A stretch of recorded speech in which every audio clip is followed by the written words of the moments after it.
قدرمنو سلام مینا احترامات قبول کړئ. نن تاسو سره یو داسې ویډیو شریکو چې د واده په شپه باندې یو ښځې سره څومره ظلم وشو. دغه ظلم یقینا چې د غندلو وړ دی، د دې په خلاف اواز اوچتول پکار دی. د دغه ښځې ویډیو تاسو سره شریکوم، خبرې در سره شریکوم. د ښځه په خپلو خبرو کې وایي چې زما واده وشو. واده یې په دې طریقه باندې وشو چې وایي مونږ کره رشته راغله او په ډېر مینه محبت باندې زما رشته وغوښتل شوله، یعنې زما دپاره ریباران راغلل او زموږ کورنۍ هم په دې باندې سلا شوله چې ما دغه کورنۍ ته واده کړي.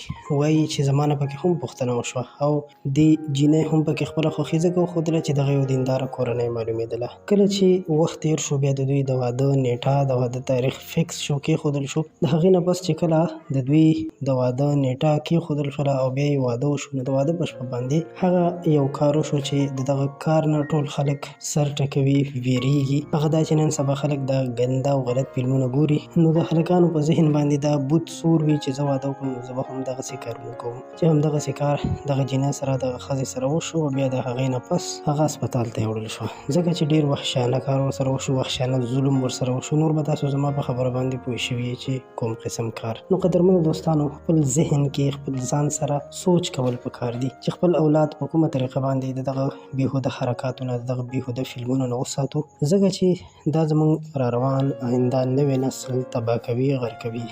نو پکار ده چې د دې یو قسم مخنیوی هم وشي او د خپلو بچو ډېر زیات خیال وساتل شي. نو د دغه ښځې په باره کې ویل کېږي چې دی بیا د خپل دغه خاوند نه طلاق هم واخیستو، ځکه چې یقینا دومره ظلم چا سره وشي، زیاتې وشي، نو بیا همدغسې سټپ اوچتول هم پکار دي.